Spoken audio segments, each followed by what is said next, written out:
time to get you that big exclusive. Ayesha spoke to Neville Noronha, CEO of Avenue Supermart, and remember, this is incredibly rare insight that we're going to get from him. Ayesha, what are some of the key takeaways from your conversation with Neville?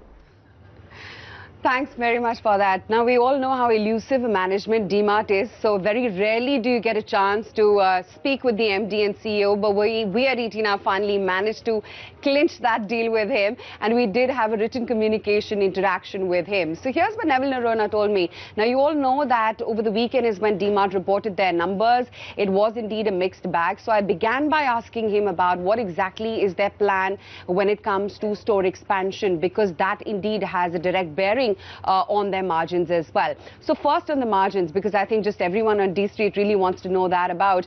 So Neville said that he's very comfortable with the margin range of about 4 to 5%, PAT margin that is. Having said that, he said that anywhere above 5% is a bit of a stretch, and that can happen. It's a rarity, but that will happen only in very good market conditions. So my deduction really is that about 4 to 4.5% is the average range that you will see from DMart going forward as well. I also asked him about what the store plan is, because remember in the quarterly numbers that they've said, they mentioned that they've opened about 21 stores in FY19, but they would like to do a lot better than that.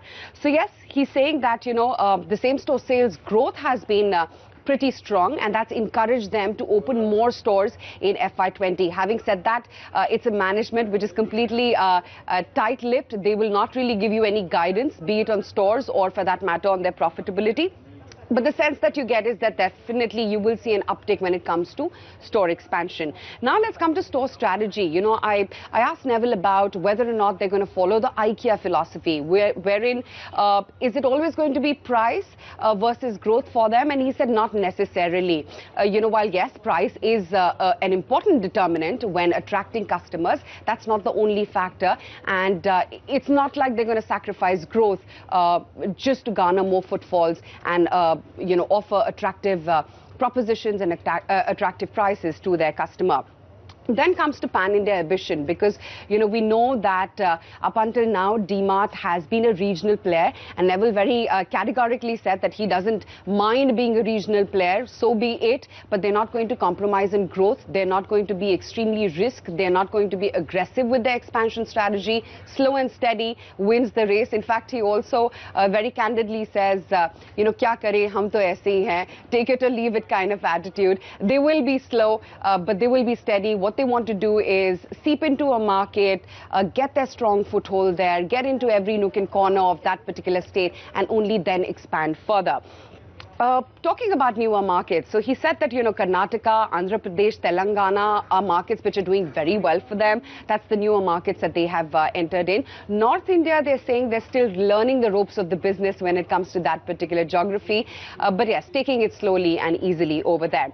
I also talked about e-commerce and, what with all the loyalty programs that a Big Basket or, for that matter, other large players as well are offering.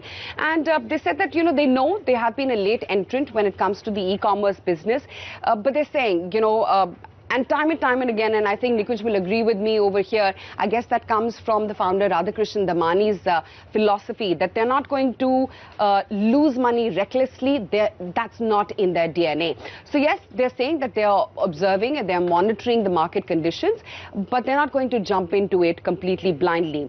I also talked about DMart Ready, which is their online platform, the app, and they're saying that they will try to make losses minimal as possible. But profitability is something which is still some time away. I also talked about other market competition and factors. We all know that you've got giants like Reliance as well now getting into that space. And what he had to tell me is that it's a bit of a struggle that he's seeing with malls here. He's saying that, if you want footfalls, you've got to give us the lease and rentals at a cheaper price, and that's when you'll have DMart there. The message to shareholders, very importantly, and he says, we'll continue single-minded focus on the business. He said that we started when nobody knew us for 10-15 years. We've done the work quietly, and we would continue to do so. Ayesha, great interview. It's just one of those rare interviews which you rarely get them, and Quality Now, your favorite channel, has managed to get you this mega exclusive. That's deep insight coming from India's most successful retailer. In terms of size, they may not be the biggest, but in terms of profits, they are certainly the biggest one.